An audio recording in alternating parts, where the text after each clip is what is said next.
Hello and welcome to my channel. My name is Amy Fisher and this is Fisher Hunts, the Midwest Mobile Escape Room.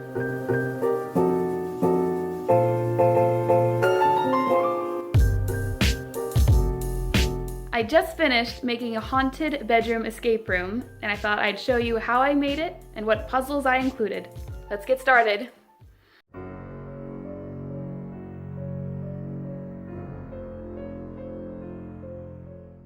The first thing I like to do is to make a list of everything that would work within that theme. Here on the left, I have the list of puzzles that I already have that I thought would work really well. And then over here is a list of other things that I thought I could possibly include that would fit the theme. I've also included a storyline of what could be going on and why they have to escape. Since this is a haunted escape room, the theme is there is a haunted item that they must exorcise.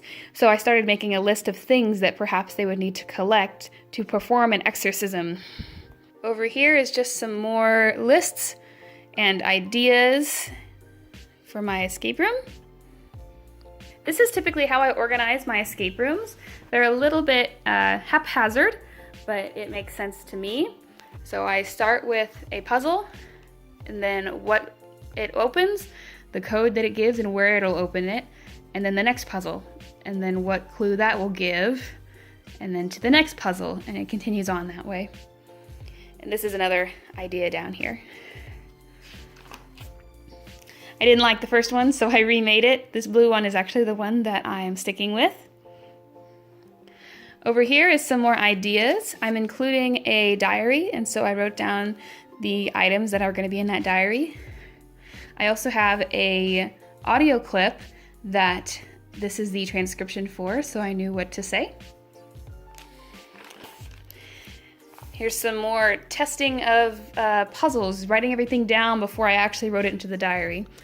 This is the exorcism phrase that I decided on. Here's a couple more lists that I like to make. I make a props to bring list. I'll make another one of these the closer I get to actually going to the escape room, but it's just a bunch of things that I know what to pack with me. This was my list of things that I had yet to make, which I think I finally finished all of them. This is my clown puzzle, and I'll show you more about that later. Looks like that's it. So now to show you what the puzzles look like. The first puzzle, or one of the first ones to start off the escape room, is the players will find this clock. And the players are going to be playing in the evening time, so around 6, 7, 8 o'clock.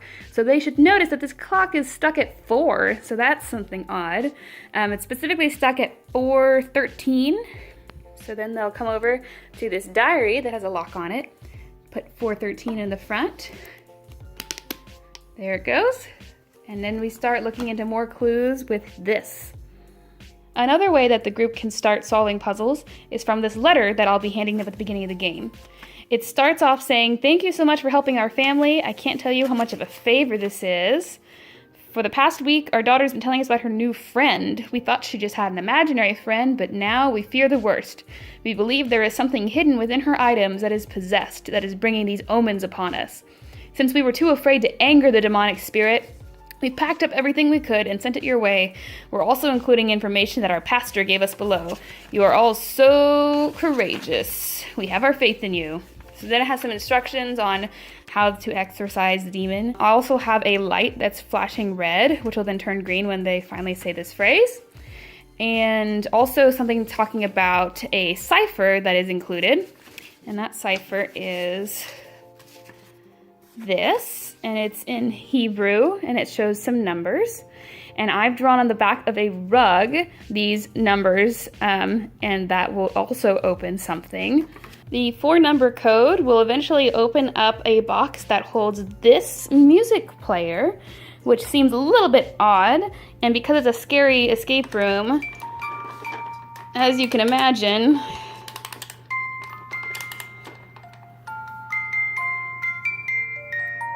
can be a little bit creepy.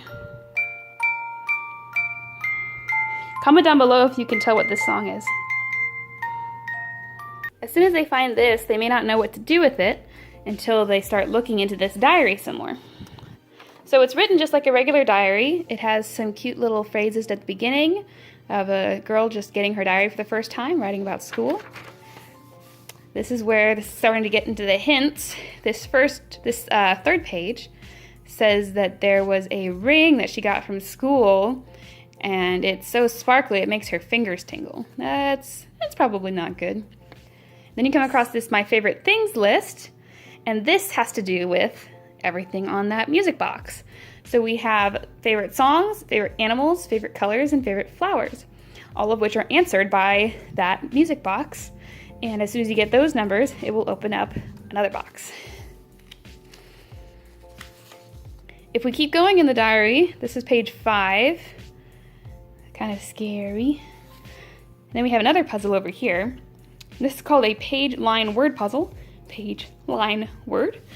And those go to some really awesome books that I have. This is just one of the 6 books that I have that are really, really cool, and they're all really old-fashioned, and they have these beautiful covers and spines. And I like to use these as page line word puzzles. So, as you can see over here, this one isn't one of them. But yeah, so eventually when you go through all here, you find another 5-letter code. As soon as they solve the page line word puzzle, they will open up another lock that gets you some of these skulls, which come out, and they're all different sizes. And the goal, as you can see from the front of this, is to insert them until they're all the same height.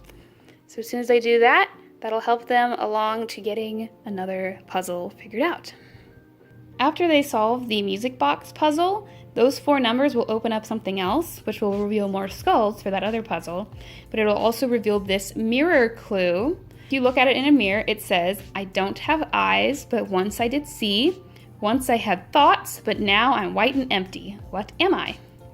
As soon as you figure that out, it'll open up another really cool lock. It might be my favorite. This is the little lock that it opens, so as you can tell, the answer to that clue is going to be 5 letters long. When you get it open, you'll find this really weird key inside. And this is another one of my favorite locks, so I always try and use it in my escape rooms. It goes to this lock, which is really unique because it doesn't have a keyhole. It doesn't have any numbers on it. It doesn't have anything to spin, but it does have this little groove here. And it's really locked. Like, I'm not gonna get that open, especially not with one hand. But as soon as this is placed on the side, it opens right up. This is a magnet lock, and it's really, really fun. After all that, after you solve the cryptex and the magnet lock, you will come across this black light. So they might be shining it around the room to see what else it can pick up. I do have one thing that will be in the room that is mostly just pretty artwork. And it doesn't actually become a clue. It's just fun. Whenever you shine the light on it, it'll reveal this skull, along with the moon, a bat, and a little gravestone. But this is a big red herring. The other thing that the black light goes to is another page in the diary.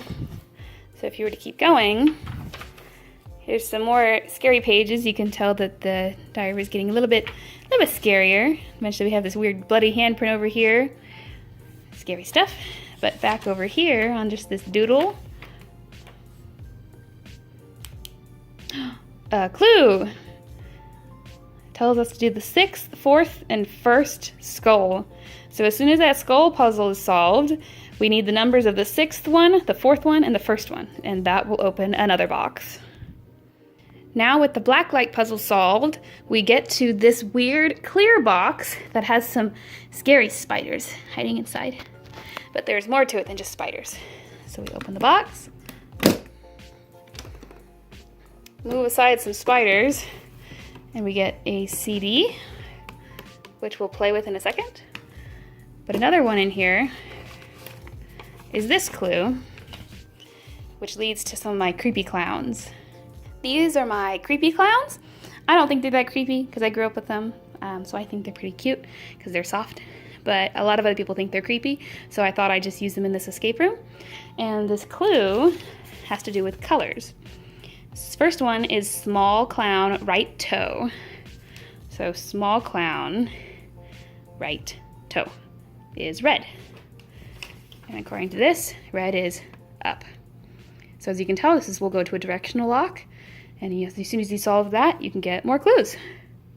After solving the directional lock, they will find clues that look like this, and you have to put them all together to make this cute mandala shape on the top. You can tell that it says spin, spin, and this mandala matches a mandala on top of this really neat box, which you might think, well, how do you open it? You're supposed to just pull the top off of it because there's no latches, you can hear there's noises on the outside. How does it open? Well, if you use the clue, voila! A little bit of magic in this haunted escape room.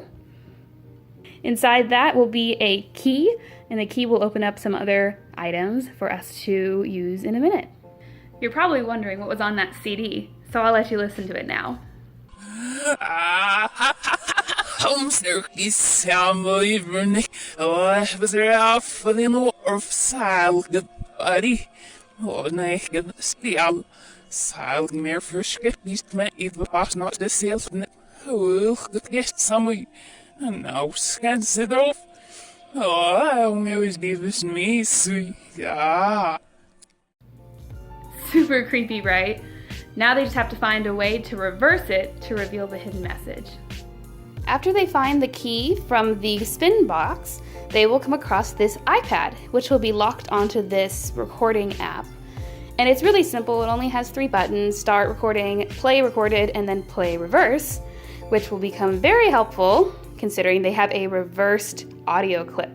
So I've already recorded the reversed audio clip, so now you can listen to what it sounds like the right way around. Ah, you seem to be doing well.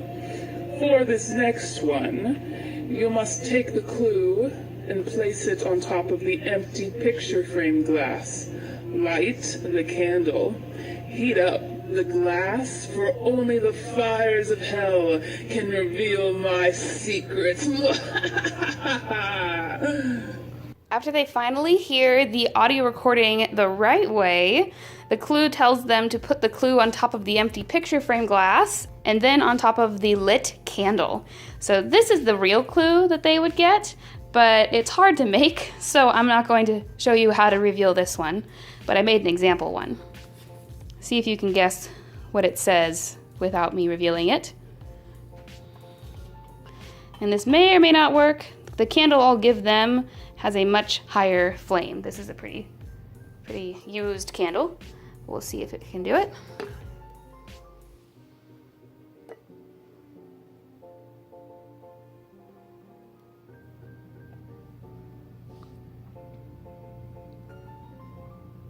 Oh, it's starting. You can kind of see what it is now. It's still working on it, but this one revealed 1, 2, 3, 4. So for the other clue, it'll reveal something else, and that'll go to the quilt puzzle. The quilt puzzle is something that my mom made for me. She's an amazing seamstress, so that was really nice of her to do. I won't go too into it, but there is a cipher on the back, and the clue reveals the answer to this cipher, which then in turn opens up a 4-letter word lock. And that will finally reveal the possessed item. And that item, you may have guessed earlier, is this ring. It's nice purple and shiny in this really pretty ring box. That will be in the final item that they have to open. And then they put this on top of the Bible, hold the cross to it, say the exorcism, and then see if the demon will go away by watching the light. The light is going to be red, and I actually have a really cool app on my phone that changes it from red to green, but hopefully they won't be watching me, so it looks a little bit magical. Let's see what that's like.